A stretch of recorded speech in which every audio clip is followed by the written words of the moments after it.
SC, SP और TSP अधिनियम को लागू करने वाला राज्य कर्नाटक है। पदोन्नति में आरक्षण की यही लागू किया गया है। अनुसूचित जाति, अनुसूचित जनजाति के ठेकेदारों के लिए आरक्षण, औद्योगिक भूखंडों में आरक्षण, ऋण सहायता, विदेश में उच्च शिक्षा के लिए प्रबुद्ध योजना, छात्रावासों तथा आवासीय विद्यालयों की स्थापना की गई है। लंबे समय से लंबित आंतरिक आरक्षण का विषय भी सुलझा लिया गया है और वह कार्यान्वयन के चरण में पहुंच चुका है। पीटीसीएल अधिनियम के अंतर्गत उत्पन्न हुई समस्याओं का भी समाधान किया गया है। पिछड़े वर्गों, अल्पसंख्यकों, महिलाओं, बच्चों, श्रमिकों और किसानों के कल्याण के क्षेत्र में भी हमारा राज्य अग्रणी है। संविधान के अनुच्छेद 15 और 16 में उल्लेखित प्रावधानों को अपनाते हुए कर्नाटक निरंतर प्रगति की ओर बढ़ रहा है। ग्रामीण और शहरी क्षेत्रों के बीच संतुलन स्थापित करने के लिए राज्य सरकार लगातार प्रयासरत है। ग्रामीण क्षेत्रों में सड़कें, बिजली, पीने का पानी जैसी सुविधाएं उपलब्ध कराने के प्रयासों के साथ साथ शहरी क्षेत्र के बुनियादी ढांचे के विकास के लिए भी प्रयास किए जा रहे हैं।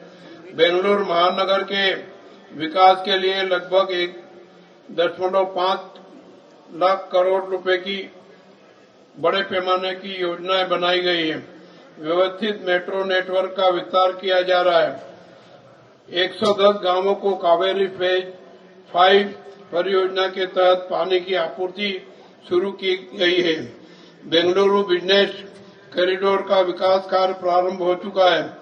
शहर की परिवहन व्यवस्था को सुधारने के लिए सरकार प्रयासरत है। राज्य की 227 स्थानीय संस्थाओं के क्षेत्र में रुपए 9,574 करोड़ की लागत से पीने के पानी की योजनाएं कार्यान्वित की जा रही है। रुपए 3,885 करोड़ के अनुमानित लागत बजट के साथ मुख्यमंत्री अमृत नगरोत्थान चरण 4 योजना भी क्रियान्वित की जा रही है। यह सुनिश्चित करने के लिए कि कोई भी भूखा न सोए, आवश्यक स्थानों पर इंदिरा कैंटीन की स्थापना की जा रही है। विकेंद्रीकरण सूचकांक में कर्नाटक पूरे देश में प्रथम स्थान पर है। ग्राम पंचायतों की स्वावलंबन क्षमता बढ़ाने के लिए हमारी सरकार सक्रिय रूप से काम कर रही है। इसके साथ ही ग्रामीण सड़क विकास को भी प्राथमिकता दी गई है। जनता की संपत्ति संबंधी अभिलेखों की आसान उपलब्धता सुनिश्चित करने हेतु ई-स्वत्तु सॉफ्टवेयर लागू किया गया है। पारदर्शी प्रशासन सुनिश्चित करने हेतु ग्रामीण विकास और पंचायत राज विभाग के कर्मचारियों के स्थानांतरण को ऑनलाइन काउंसलिंग के माध्यम से सफलतापूर्वक संचालित किया जा रहा है। स्थानांतरण में भ्रष्टाचार को रोकने के लिए सरकार लगातार प्रयासरत है। यह प्रसन्नता का विषय है कि कई विभागों के महत्वपूर्ण पदों की नियुक्तियां काउंसलिंग के माध्यम से ही हो रही है। कर्नाटक ने कल्याण कार्यक्रमों के साथ साथ बुनियादी ढांचों के समग्र विकास गतिविधियों को भी अपनाया है। हवाई अड्डों, उपनगरीय रेलवे परियोजनाओं और जल मार्गों को बढ़ावा देने के उद्देश्य से रुपए 23,094 करोड़ के बजट के साथ साथ राज्य समुद्री और जलमार्ग मास्टर प्लान तैयार किया गया है। इसके अतिरिक्त कर्नाटक जल परिवहन विकास नीति 2024 लागू कर दी गई है। श्रमिक राष्ट्रीय संपत्ति के निर्माता है। राज्य सरकार का मानना है कि श्रमिक कल्याण राष्ट्रीय कल्याण है। निर्माण और अन्य श्रमिकों के बच्चों को मुफ्त शिक्षा प्रदान करने के लिए 42 आवासीय स्कूल शुरू किए जा रहे हैं। इन श्रमिकों के आश्रितों के लिए सुरक्षित आवास सुनिश्चित करने हेतु राज्य के 5 जिलों में 6 आवासीय परिसर बनाए गए हैं। इस वर्ष 14.34 लाख निर्माण श्रमिकों के स्वास्थ्य परीक्षण सहित उनके कल्याण के लिए 1115 करोड़ रुपए खर्च किए गए हैं। जन केंद्रित शासन सुनिश्चित करने के लिए जन अनुकूल कानून बनाना आवश्यक है। वर्ष 2025 में 76 अधिनियम लागू किए गए हैं।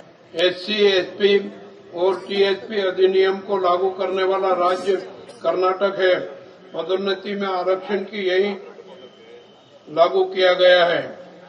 अनुसूचित जाति, अनुसूचित जनजाति के ठेकेदारों के लिए आरक्षण, औद्योगिक भूखंडों में आरक्षण, ऋण सहायता, विदेश में उच्च शिक्षा के लिए प्रबुद्ध योजना, छात्रावासों तथा आवासीय विद्यालयों की स्थापना की गई है। लंबे समय से लंबित आंतरिक आरक्षण का विषय भी सुलझा लिया गया है और वह अब कार्यान्वयन के चरण में पहुंच चुका है। PTCL अधिनियम के अंतर्गत उत्पन्न हुई समस्याओं का भी समाधान किया गया है। पिछड़े वर्गों, अल्पसंख्यकों, महिलाओं, बच्चों, श्रमिकों और किसानों के कल्याण के क्षेत्र में भी हमारा राज्य अग्रणी है। संविधान के अनुच्छेद 15 और 16 में उल्लेखित प्रावधानों को अपनाते हुए कर्नाटक निरंतर प्रगति की ओर बढ़ रहा है। ग्रामीण और शहरी क्षेत्रों के बीच संतुलन स्थापित करने के लिए राज्य सरकार लगातार प्रयासरत है। ग्रामीण क्षेत्रों में सड़कें, बिजली, पीने का पानी जैसी सुविधाएं उपलब्ध कराने के प्रयासों के साथ साथ शहरी क्षेत्र के बुनियादी ढांचे के विकास के लिए भी प्रयास किए जा रहे हैं। बेंगलुरु महानगर के विकास के लिए लगभग 1.5 लाख करोड़ रुपए की बड़े पैमाने की योजनाएं बनाई गई है। व्यवस्थित मेट्रो नेटवर्क का विस्तार किया जा रहा है। 110 गांवों को कावेरी फेज 5 परियोजना के तहत पानी की आपूर्ति शुरू की गई है। बेंगलुरु बिजनेस कॉरिडोर का विकास कार्य प्रारंभ हो चुका है। शहर की परिवहन व्यवस्था को सुधारने के लिए सरकार प्रयासरत है। राज्य की 227 स्थानीय संस्थाओं के क्षेत्र में रुपए 9,574 करोड़ की लागत से पीने के पानी की योजनाएं कार्यान्वित की जा रही है। रुपए 3,885 करोड़ के अनुमानित लागत बजट के साथ मुख्यमंत्री अमृत नगरोत्थान चरण 4 योजना भी क्रियान्वित की जा रही है। यह सुनिश्चित करने के लिए कि कोई भी भूखा न सोए, आवश्यक स्थानों पर इंदिरा कैंटीन की स्थापना की जा रही है। विकेंद्रीकरण सूचकांक में कर्नाटक पूरे देश में प्रथम स्थान पर है। ग्राम पंचायतों की स्वावलंबन क्षमता बढ़ाने के लिए हमारी सरकार सक्रिय रूप से काम कर रही है। इसके साथ ही ग्रामीण सड़क विकास को भी प्राथमिकता दी गई है। जनता की संपत्ति संबंधी अभिलेखों की आसान उपलब्धता सुनिश्चित करने हेतु ई-स्वत्तु सॉफ्टवेयर लागू किया गया है। पारदर्शी प्रशासन सुनिश्चित करने हेतु ग्रामीण विकास और पंचायत राज विभाग के कर्मचारियों के स्थानांतरण को ऑनलाइन काउंसलिंग के माध्यम से सफलतापूर्वक संचालित किया जा रहा है। स्थानांतरण में भ्रष्टाचार को रोकने के लिए सरकार लगातार प्रयासरत है। यह प्रसन्नता का विषय है कि कई विभागों के महत्वपूर्ण पदों की नियुक्तियां काउंसलिंग के माध्यम से ही हो रही है। कर्नाटक ने कल्याण कार्यक्रमों के साथ साथ बुनियादी ढांचों के समग्र विकास गतिविधियों को भी अपनाया है। हवाई अड्डों, उपनगरीय रेलवे परियोजनाओं और जल मार्गों को बढ़ावा देने के उद्देश्य से रुपए 23,094 करोड़ के बजट के साथ साथ राज्य समुद्री और जलमार्ग मास्टर प्लान तैयार किया गया है। इसके अतिरिक्त कर्नाटक जल परिवहन विकास नीति 2024 लागू कर दी गई है। श्रमिक राष्ट्रीय संपत्ति के निर्माता है।